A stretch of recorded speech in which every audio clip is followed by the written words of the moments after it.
Assalamu alaikum everyone. In the previous lecture we have started the 8th chapter of economics, that is public finance in India, and we'll continue the same chapter today.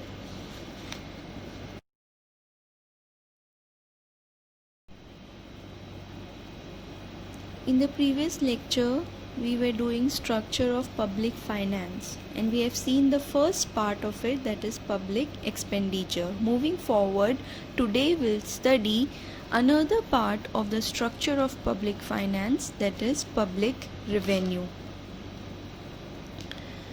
Now, what is public revenue? Public revenue means the aggregate collection of income with the government through various sources. Public revenue holds the permanent position in the study of public finance, which is part of the study of economics. And therefore, the necessity of public revenue arises due to public expenditure. So, where does the government get its revenue from? Will all be part of the study of public revenue. And public revenue depends on public expenditure. As we have seen in the previous lecture, government first plans its expenditure and accordingly acts out its sources of revenue to fulfill the expenditure. So there are two sources of public revenue or revenue for government. The first one is taxes and the second one is non-tax revenue.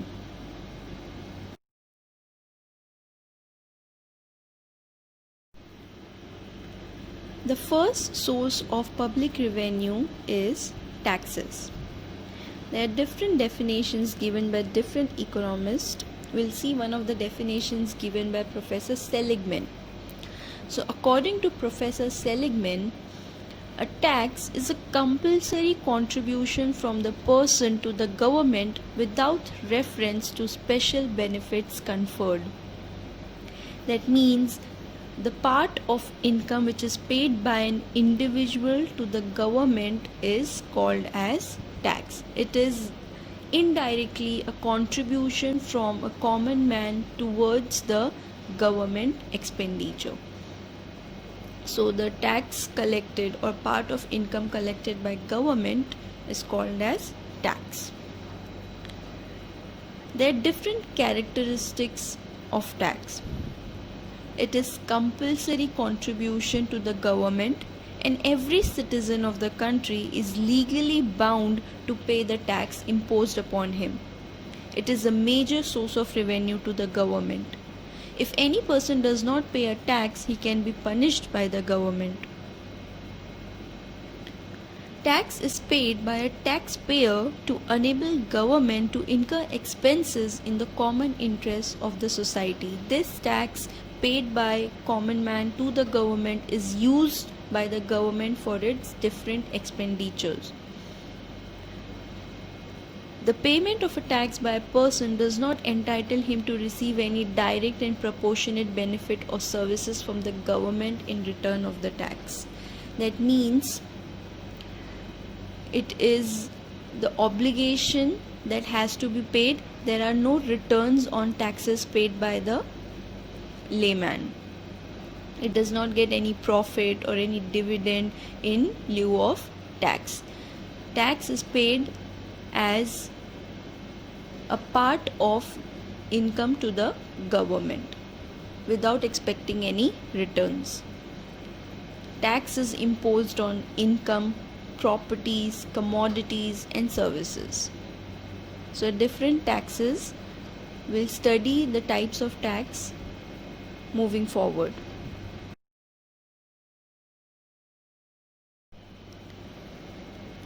Tax is further divided into two main types of taxes. They are direct tax and indirect tax. What is direct tax? It is paid by the taxpayer on his income and property. The tax which is paid on income or on property is termed as direct tax. The burden of tax is borne by the person on whom it is levied.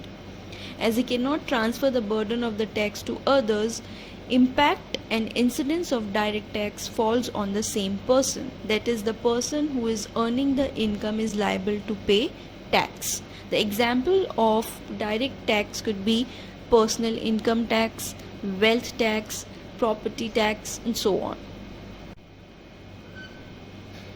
The next type of tax is indirect tax. It is levied on goods or services. It is paid at the time of production or sale and purchase of a commodity or a service. It is not paid on the income but on the commodities or services that have been consumed by the individual. The burden of indirect tax can be shifted by the taxpayer from producer to other person, and therefore impact and incidence of tax are on different heads.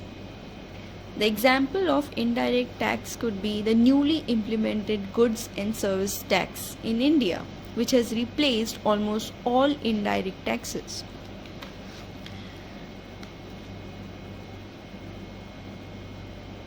GST is different from excise or sales tax. It is imposed at a single stage. It is a tax on goods or services. Different rates of GST is charged on different commodities and services. So that is an example of indirect tax.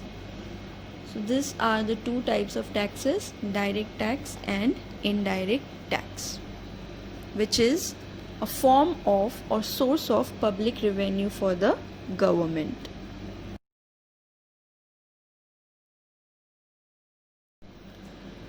Another source of public revenue is non-tax revenue. Public revenue received by the government administration, public enterprises, gifts and grants are called as non-tax revenue. These sources are different than the taxes. So there are two sources, taxes and non-tax revenue. So anything which is collected in the form of tax will be part of the first source of revenue, and rest everything will come under non-tax revenue. We'll see the sources of non-tax revenue in the next slide.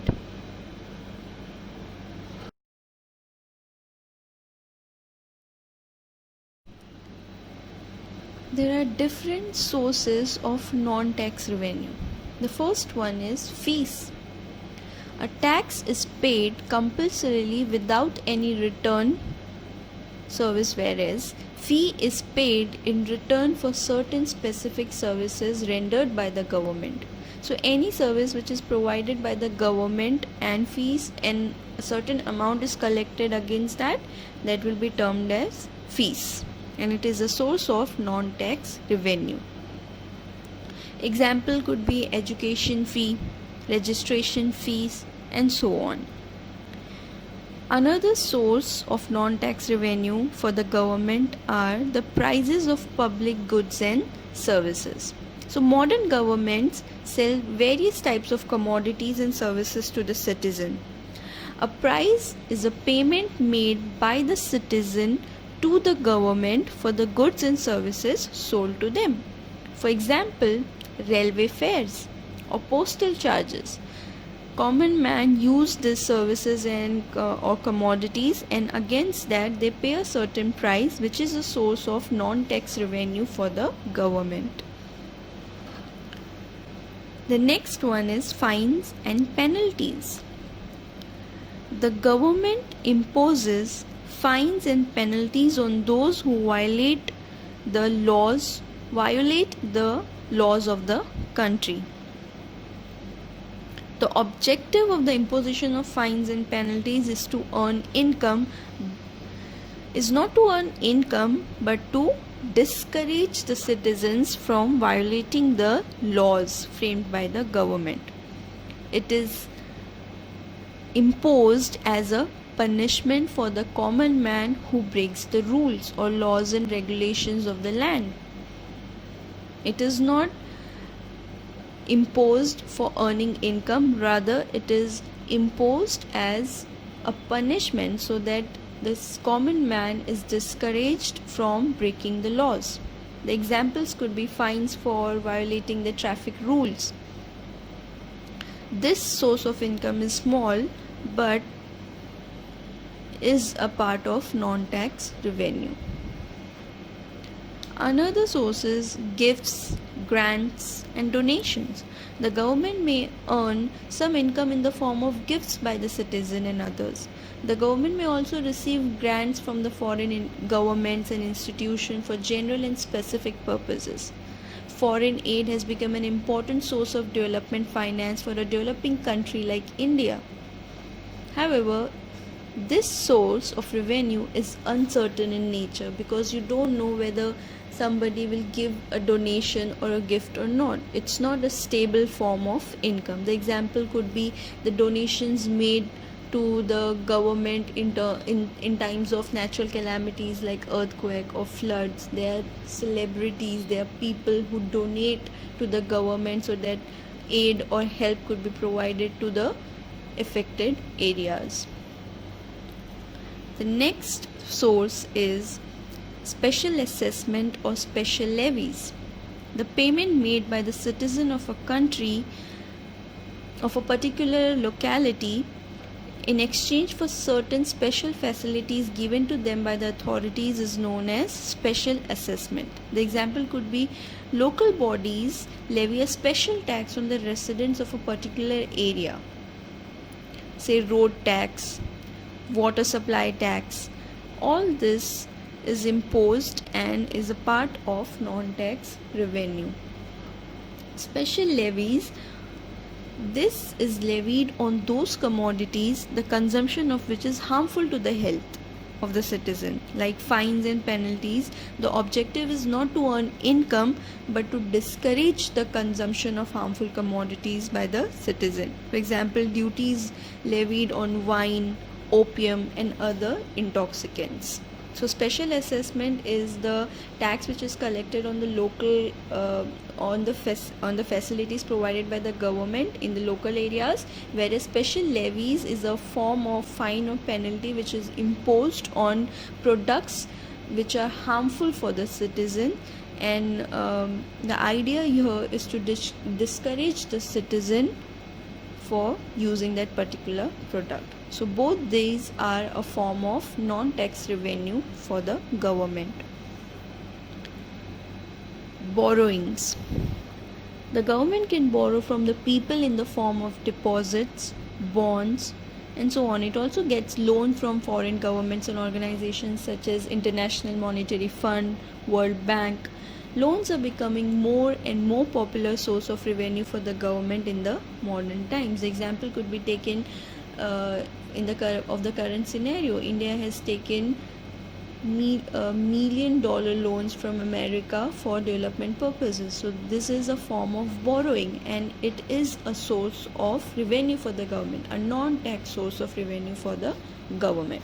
So these are the sources of non-tax revenue. We have seen the sources of tax revenue, that is direct tax and indirect tax, and for non-tax revenue there are different sources like fees, fines and penalties, gifts, donation, borrowings, and so on. To get this together constitutes a revenue for the government or public revenue for the government.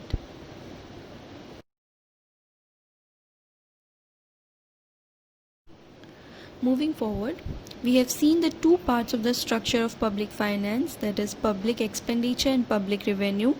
Now we'll see the third part of the structure, that is public debt, government debt. Like a private individual, the government also needs to raise loans. In fact, raising debt or loan is the most common activity of any government because government expenditure generally exceeds government revenue. Public debt policy of the government plays an important role in public finance. The government is in constant need of the money for its expenditure and often the sources of revenue are not enough. As a result, government has to take loans and take borrowings from the foreign government or international bodies, and these are termed as public debt or government debt. There are mainly two types of public debt: internal debt and external debt.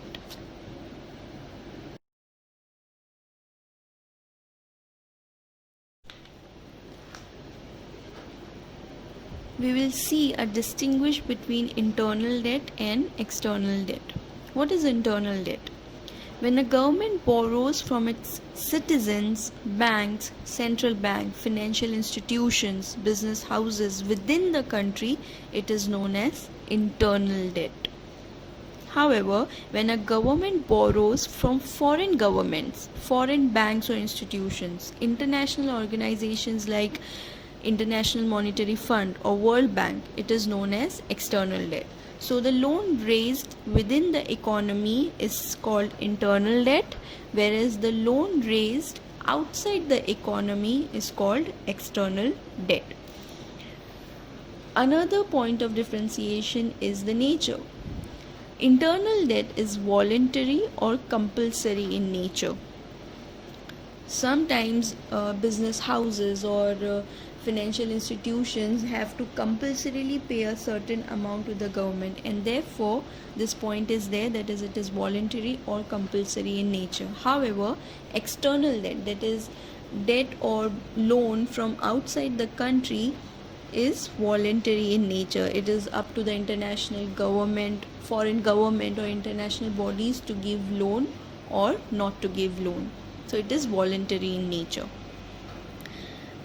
Another point of differentiation is the currency used. In case of internal debt, the domestic currency of the country is used. So in case of India, internal debt will be in the form of rupees, whereas external debt is raised in terms of foreign currency.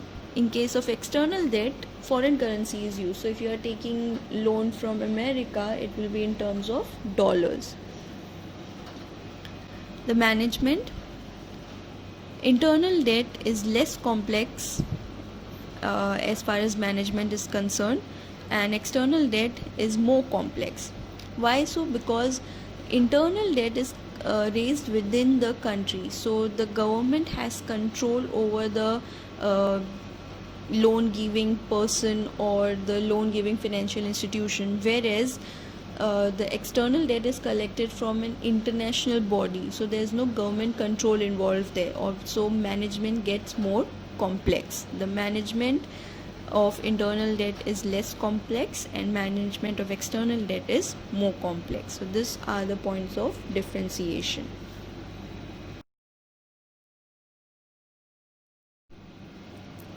Now we'll see the fourth part of the structure of public finance. We have seen three already. The first one is public expenditure, second one public revenue, third public debt, and now fiscal policy. Fiscal policy is the means by which a government adjusts its spending levels and tax rate to monitor and influence a nation's economy. It deals with the public expenditure, public revenue, and public debt.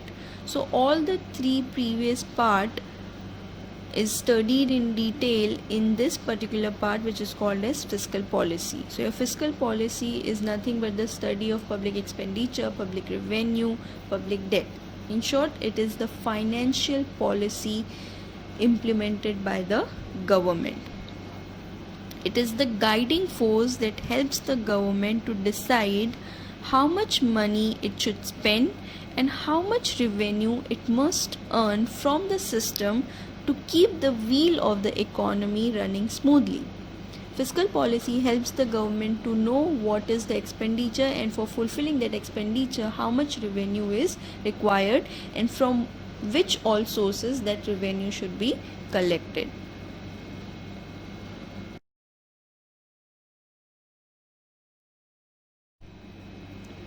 So we have seen three parts of public structure of public finance in this lecture. The first one we have seen public revenue, then we have seen public debt, and the last one we have seen fiscal policy. All three parts are very important for the structure of the public finance. We'll see the last part in the next lecture, and that's all for today's lecture. Thank you.